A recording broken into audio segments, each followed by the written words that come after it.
Great to see you. How you doing? Yeah, good. Thanks, Martin. Good to see you too. Thanks for having me. Brilliant. Really good to have you. Well, look, for the benefit of the audience, it would be great if you wouldn't mind just introducing yourself and a little bit about your background in sales. Sure. So, hi everyone. My name's Isa. I'm one of the sales managers at Cognizant. I've been in sales for about 5 years now. Started as an SDR.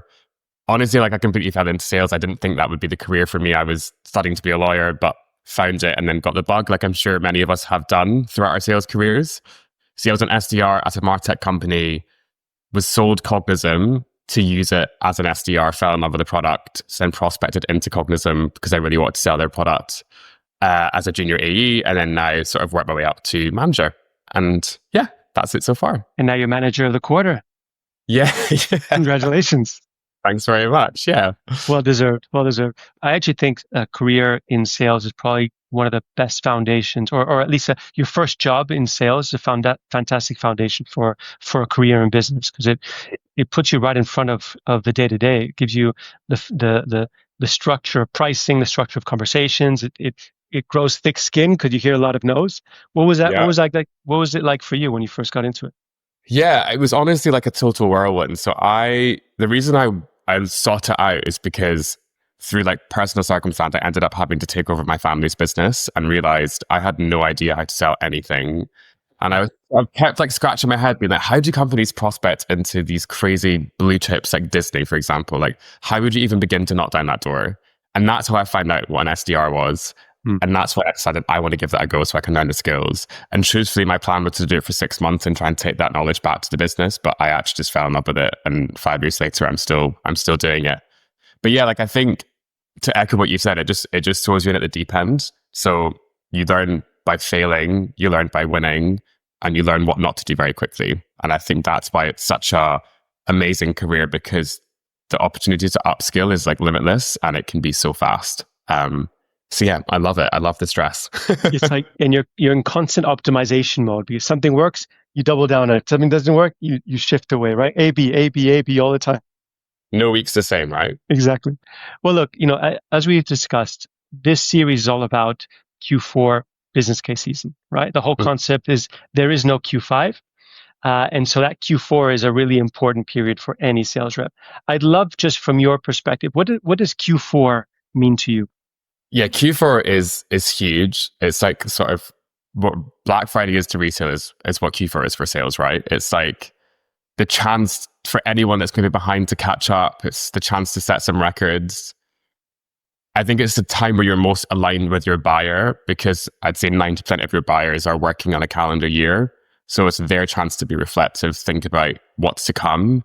And oftentimes that can involve the value that you're bringing to the table. So it's the most fun quarter for sure, but the hardest nonetheless. It's interesting that you say that because I've had a few interviews and we haven't really touched on the alignment with the buyer. I think we all kind of understand the psyche of what's going on in the sales rep's mind during Q4, which is either you're catching up or you're hitting those accelerators. You've got the incentive on both sides. From your experience, what's going on in their mind? I think Q4, like Christmas time, December, it's everyone starts reflecting on like the next year, whether that's like personal goals, business goals. You naturally think about what's to come. And I think being in that mindset of like future planning is great for somebody in sales to sort of latch onto, because you're not just talking about what you're solving now, you're talking about solving for the future.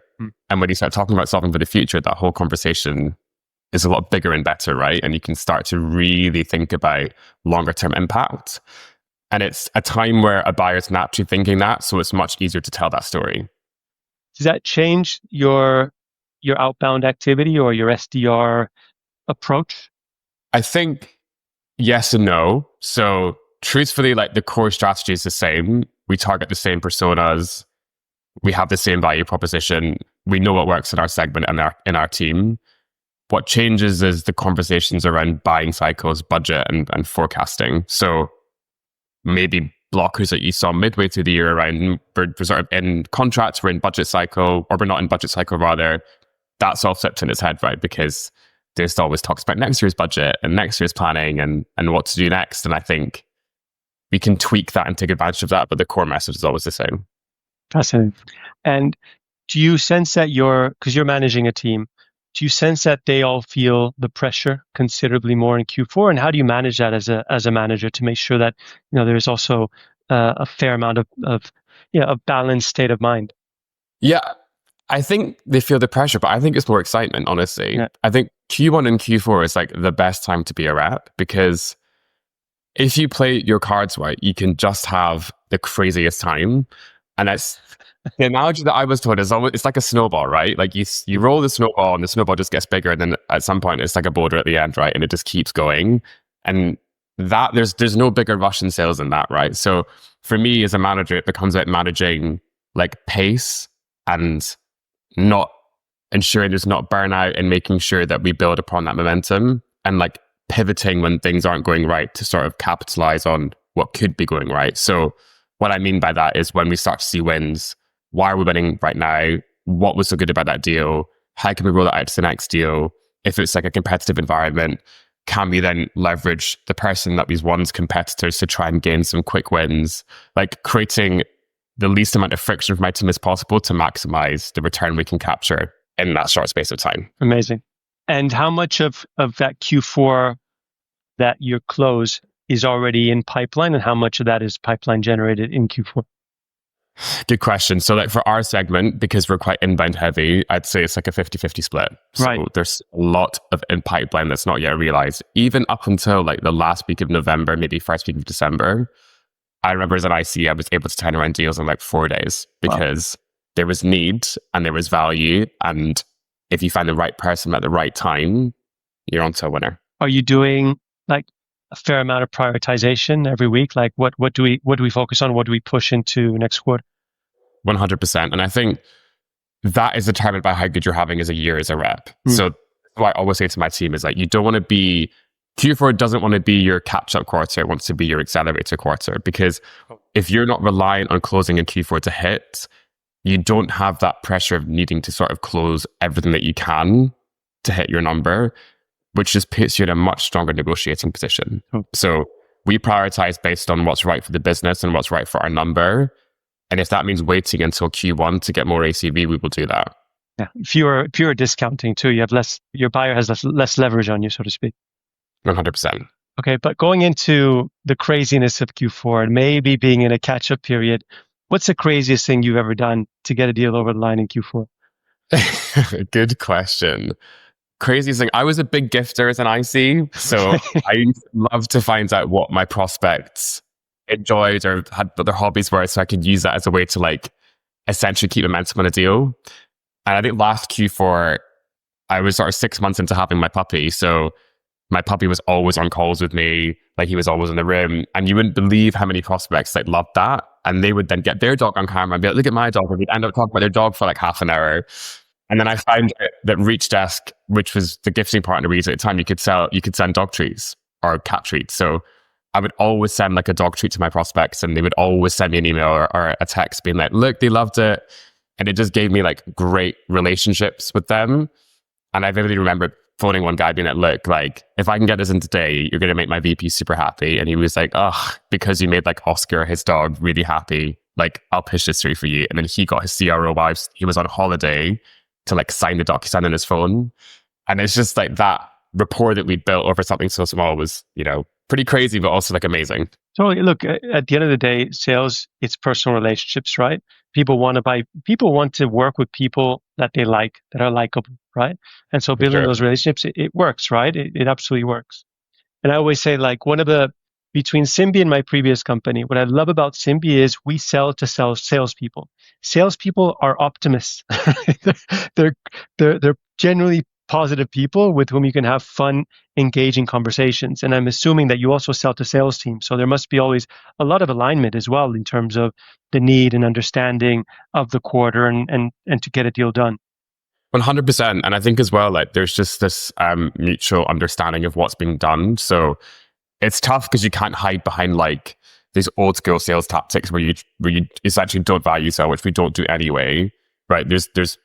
There's no hiding behind a salesperson, right? They know exactly what you're doing. But then what that also gives you the opportunity to do, especially with a tool like Cognizant or Simbi, where you leverage the tool that you're selling, is just show them what an incredible sales process looks like. And I think once you do that, you really gain respect of the people that you're selling it to, and Oh. they respect your craft, and it can just lead to like a great relationship and a great ACV at the end of it. And going back to the Q4 period, have you ever resurrected a stalled deal during Q4 with any clever tactics? Yes. So I can't tell you everything about the deal, but essentially it was a competitive deal where I thought I'd lost it because one of our competitors had like a feature that we didn't have. And they sort of went quiet on me by sort of multi-threading and doing some sort of groundswell based value selling with Cognism. I was able to discover like that was the blocker, and then leverage one of our partners who that company was already working with to basically do me a solid and provide that feature for free. Wow. So I was able to go back to, at the time, their sort of like global VP and say, look, like if I can get you this feature within your existing tech stack, would you consider like not looking at a competitor, looking at us now? And they said yes. And then we ended up closing the deal for 4 times what it was going to be. Amazing. Because we saw a couple of challenges for that person. Amazing. And did then your company build that feature in, given the importance of it? We don't need it. So it can come from some amazing partners. Oh, brilliant. Yeah. Very clever. That also shows that your buyer was genuinely wanting to buy your product. It just really needed that feature, right? Completely. And this is the thing, like blockers, they're never personal, right? Like you need to find out what the blocker is and actually dig into why it's a blocker. And then if you can find a solution and position it in a way that's going to be better for the prospect, like why would they not partner with you? Absolutely. Absolutely. And then as a team leader, what separates the reps that hit their Q4 numbers and those that don't? What are the characteristics of those reps that will hit their targets? I think it's the reps that deliver sort of the hunger and passion that most reps have in Q4 throughout the year. So they don't start it in Q4. It's how they've always been operating. They treat every quarter like Q4, and they try and maximize every opportunity and every potential deal. And when they do that and they're consistent and they follow a process, it's hard not to win. I think we need a new T-shirt that says every quarter is Q4. Exactly. Every season is a case season, right? Exactly. Brilliant. Well, look, this was super helpful. Really, really enjoyed having this conversation with you, hearing a little bit of the day-to-day and what Q4 means to you. Thank you so much. Thank you, Sher. Appreciate it. Thanks for having me.